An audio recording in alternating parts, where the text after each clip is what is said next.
mtu tu ni mstaarabu, lakini pombe nilikuwa tunaongea naye kuhusu kuacha pombe. Anasema anaacha, ameshapelekwa maombi, anaacha siku wiki, ameacha, amerudia pombe. Napiga vyombo. Sawa? Kwa wakati hata kama mkicheka, napiga pia vyombo hata mimi. Ni unywaji wa pombe, hamna kingine zaidi ya hapo. Vijana mtaa huu wamekuwa wote ni walevi wa kupindukiwa. Akamwambia Joshua tu alikuwa analalamika jana ajala na njaa, asubuhi nimemtumia shilingi 32,000 akale. Siku ya pilau kwanza. Ameacha pilau mingi, amekufa. Sasa sina tuuma kwa sababu sikukuu. Kweli usaga. Kubwa zaidi ni anakunywa pombe sana. Na hata nilivyomuona pale tukashauriana tumkorogee unga tumpe, kwa sababu anaweza kuwa amekunywa bila kula. Kwa hiyo akikorogewa unga anakuwa anarudi katika hali ya kawaida.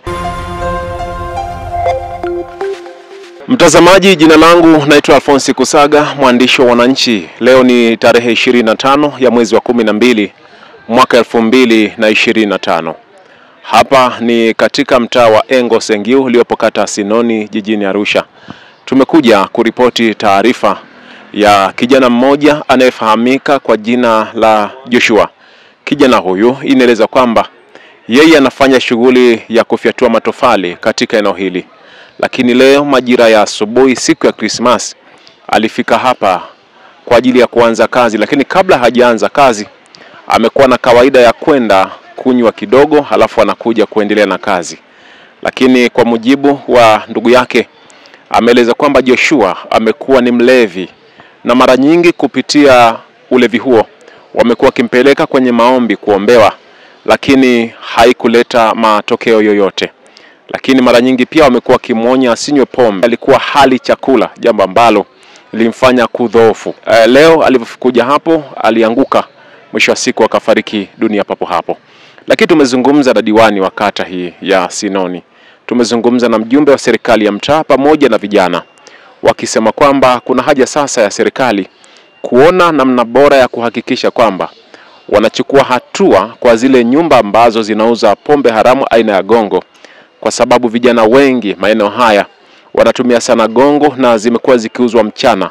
Hivyo muda wa kazi, baada ya kufanya kazi, wamekuwa wakienda kunywa pombe hizo. Lakini pamoja na hayo, tayari jeshi la polisi wameshafika katika eneo hili kwa ajili ya uchunguzi na kuchukua mwili huo kwenda kuhifadhi katika chumba cha kuhifadhia maiti kwa ajili ya taratibu nyingine. Maana mimi nilipigiwa tu simu mpata shida. Kalala chini kama hivyo. Hakuwa na umu, maana asubuhi tumeongea hata kwenye simu. Huko anaisha amepanga, anafanya kazi yake ni hapo. Kazi ya matofali. Mlevi anasema pombe. Asubuhi tu alitoa message Merry Christmas saa 12. Kuna mama akaongea naye na akamwambia mama ana hela sijui ya kula, mama akamtumia hela. Joshua Peter Liza. Mzaliwa 96 sijui sasa hivi. Nimesha hapa wanakuja. Ndio. Ni mtu tu ni mstaarabu, lakini pombe nilikuwa tunaongea naye kuhusu kuacha pombe. Anasema anaacha, ameshapelekwa maombi, anaacha siku wiki, ameacha, amerudia pombe. Semekana ni pombe, maana sasa kama tusubuhi tumeongea naye ni mzima. Kuna watu hapo wanasema wao ameenda siku kuzimua, akarudi akawa amekaa hapo, ndio hivyo. Mimi sijui. Wifi yangu kapigiwa simu na mama yake. Akawa anamtakia ile ya sikukuu. Na wifi akamwambia mnaendeleaje huko? Akamwambia sisi tunaendelea vizuri. Tuko kwenye maandalizi, maana kesho tunabatiza. Tuko kwenye maandalizi ya kubatiza. Baadaye akamwambia Joshua tu alikuwa analalamika jana ajala na njaa, asubuhi nimemtumia shilingi 32,000 akale. Ndo baada muda mfupi tukapigiwa simu, tukaambiwa kwamba na huyo mama akasema mpigiwe simu kwamba Joshua anaumwa, hali yake sio nzuri. Ndo mama aje amchukue ampeleke hospitali. Baada muda mfupi mama akiwa njiani akampigia tena wifi, akamwambia mbona naambia hali yake sio nzuri. Tukapewa namba, tukamtafuta mhusika ambaye alikuwa anawasiliana naye, akatuambia nyinyi njoeni, hali ya mtu sio nzuri, tena mje wawili. Wifi akatangulia, ndo na mimi nikaja baadaye, tukakuta mambo ndo kama hivi yani. Ampige simu mwenyewe asubuhi, akasema anasikia njaa, mwambia mama yake. Akatumia hiyo 32,000. Sasa sijui ndio yeye imempelekea kwenda kunywa pombe au la. Shemeji, mdogo wa wifi yangu, mke wa mdogo wangu. Madhara ulevi nadhani yanajulikana. Ulevi bila kula, kwa watu hatuwezi shtuka sana. ila pengine labda madaktari wakija kumpima kama kuna lingine hatujui, lakini sisi tunajua sababu kubwa inaweza ikawa ni ulevi. Alishashauriwa na maombi amepelekwa nini, kila kitu, wamepambana sana kama familia. Ushauri wangu kwa vijana, na sio vijana hata wababa, swala la pombe naona liwe la kiasi, kwa sababu wanapelekea nguvu kazi ya taifa kupungua au kuisha. Na katika mitaa nadhani viongozi walioidhinishwa na wananchi washughulikie hili swala. Maana vijana wanakunywa na pombe ziko, ukipita kila baada ya nyumba 2-3 pombe. Grocery, nyumba 2-3 grocery, na sio pombe tu, nadhani vilevi viko aina nyingi. Ndio. Kwa viongozi wanatakiwa washughulikie hilo. Hilo ndio kubwa kuliko. Jina naitwa Godwin Boniface, ni mjumbe wa serikali za mitaa. Mimi ningependa kuwaasi sana. Hili tukio la hapa ni unywaji wa pombe, hamna kingine zaidi ya hapo. Vijana mtaa huu wamekuwa wote ni walevi wa kupindukiwa. Ni walevi, ni wavuta bangi, wanywa gongo, hata na huyu mmoja hapo ni mnywa gongo. Huu mtaa wote tumekuwa wote ni wakuuza gongo. Kwa hiyo vijana wenzangu, ningewaasa hii tabia muache ya kunywa gongo mchana na usiku, mnakunywa gongo bila kula. Madhara yake ndio yanayotokea kwenye huu mtaa. Nafikiri mwaka jana kuna mmoja tumeshamzika na kwa ajili ya gongo hivi. Na mwaka huu tena tunaenda kumzika mwingine. Kwa hiyo ningewaasa sana wakazi wa Engo, hebu tupunguze unywaji wa pombe bila kula chakula. Na hizi pombe mnazokula hazina TBS. Huyu kijana nimpakia tofali hapa, ndo kazi yake. Tutazidi kuwashauri hii unywaji wa pombe waache, kwa sababu nguvu kazi ni vijana, na vijana ndo hao ndo walevi. Filipo Agustino, tumesikia jomba kafa hapo kwa sababu ya pombe. Siku mbaya, siku ya pilau kwanza. Ameacha pilau mingi, amekufa. Sasa sina tuuma kwa sababu sikukuu. Kweli Kusaga. Brother, unasogeza sana, nipe nishike mwenyewe. Jifunza ziko nyingi yenyewe Kusaga. Kwa sababu gani? Pombe ni mbaya kweli. Mwenyewe nilikuwa nimechachua lakini sio kivile. Nimechachua kidogo. Ila mjomba kazidisha, imemletea fezea. Lakini ujumla hatujui. Ama mtu anojua. Jomba yetu namjua ni mzee wa matofalini hapo. Fanya kazi kwenye matofali na tunamjua. Tado asubuhi nimepishana naye hapo. Sasa kuja kumwangalia amelala hapo ikaniuma. Cheki Kusaga. Unaweza ukaringa na usife. Unaweza usiringe na ukafa. Una mawili kwazi. Kucha kufanya tu tuzingatie. Kwa sababu anaoringa na ambao aringi wote wanakufa. Kwamba tuzingatie vijana, tusilewe jamani. Tulewe kidogo tu. Mzee mimi sijaelewa, niko sawa na naendesha abiria. Ningekuwa nimeelewa Kusaga ungenikuta na yumba kama unaelewa, lakini niko skanka. Abiria akija na wapakia na wapeleka town. Au nabisha Kusaga ngupakie mimi twende town moja turudi wale kama nitakuletea fezea. Naitwa Peter Inyasi Mkawe, diwani wa kata Sinoni. Kuna mwananchi wetu amefariki hapo.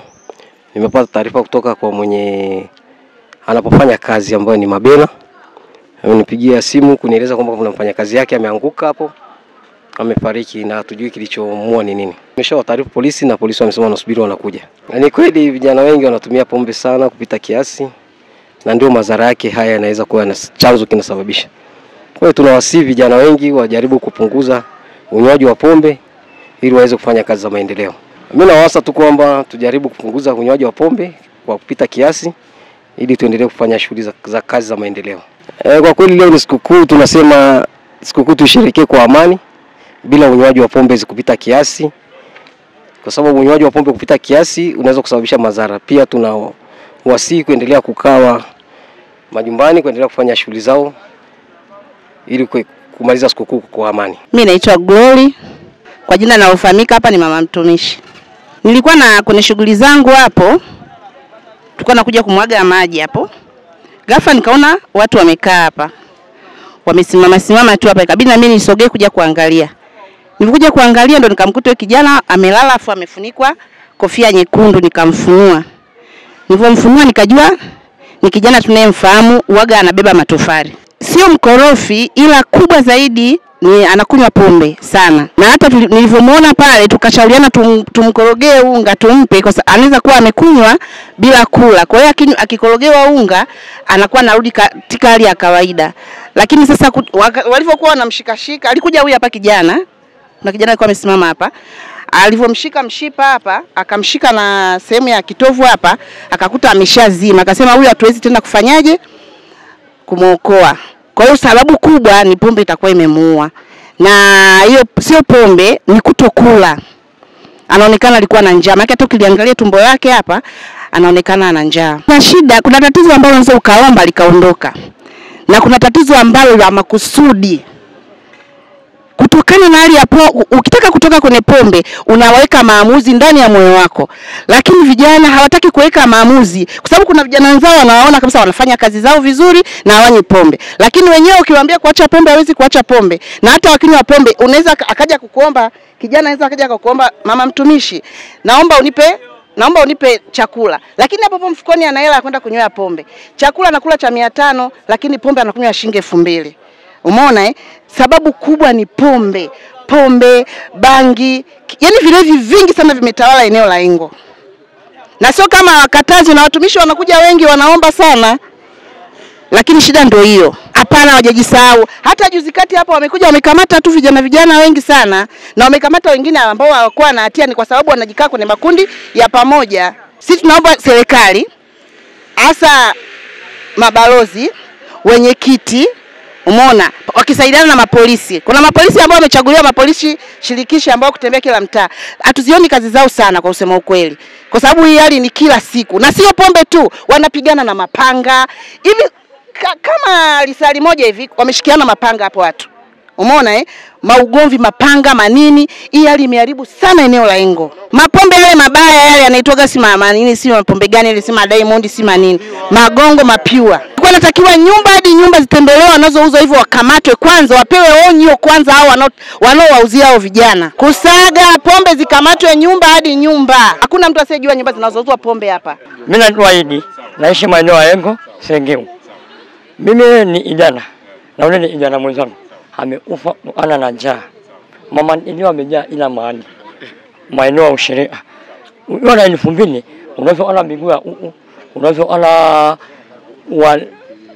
wala ndizi na maharage, unazoona mandazi, maisha yaendelea. Si ni wachapa kazi. Huyu idana ameufa kwa uzembe wa mimi sijaona ini. Ila anajipenda ina mali. Yaani wazia hapa chini wale ule Engo Sengeu, ule juu Engo Sengeu chini chakula ni bei rahisi sana. Wamama ama wamama wazima wanapenda vijana. Anapenda imwambia ni chonie moja hapa. Lazima ale chakula. Sasa mheshimiwa, ni wengine wanaenda maazini. Ndio. Na ili shida ya vijana wetu wanapenda pombe bila chakula.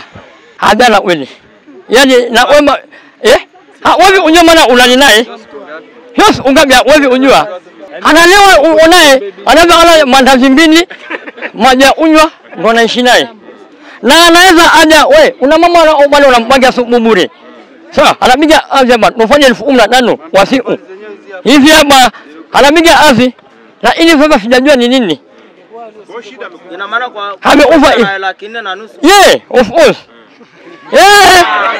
Usaga, tajiri yetu analipa 15,000 na chakula juu. Kwa nini vijana wameufa bure? Inatuuma sana. Ya serikali hatuoni nguvu ya mwenyekiti, hatuoni nguvu ya diwani, hatuoni nguvu yoyote ya serikali inayepambana na madawa ya kulevya yanayosambazwa wapi kwenye mtaa wa Engo Sengeu. Kwa hiyo sisi ombi letu si kama vijana tusaidike, serikali iweke nguvu kubwa sana hapa maeneo ya Engo Sengeu. Watu wanasambaza mabangi ya zarani, mirungi na sambaa, pombe kila kona, pombe kali haina agongo.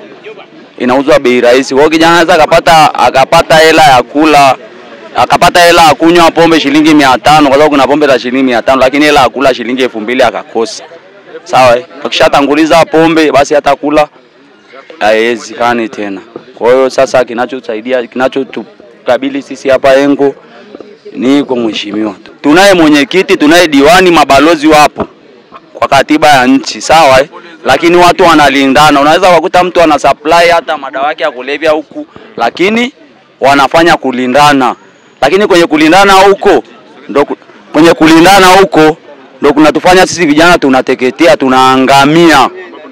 Ndo madhara ndo haya. Yaani kijana anatembea mwenyewe, alikuwepo hai kabisa huyu. Kuanzia asubuhi tulikuwa naye. Lakini sasa hivi eti ameanguka ghafla ndo huyu amepoteza uhai. Sasa inakuwa sio sawa. Huko kulindana sisi ndo unatuua sisi vijana wote. Inaua nguvu ya taifa. Kwa sababu sasa hivi serikali inaona yani hata ajira yenyewe ni changamoto. Ajira wanaajiriwa wazee tu. Wazee, vijana wala.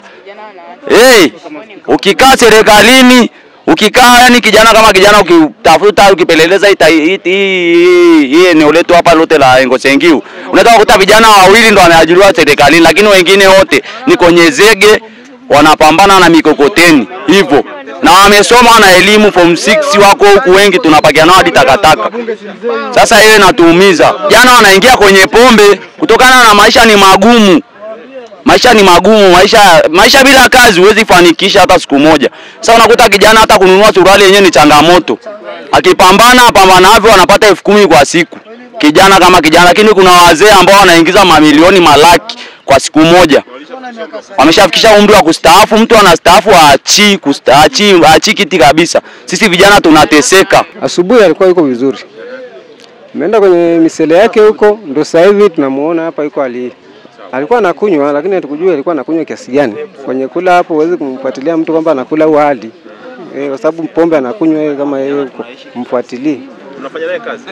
Kazi tunafanya naye hapa na pale juu wakati tunafanya naye kazi. Anafanya kazi gani zaidi? Yeye alikuwa anapakia tofali hapa.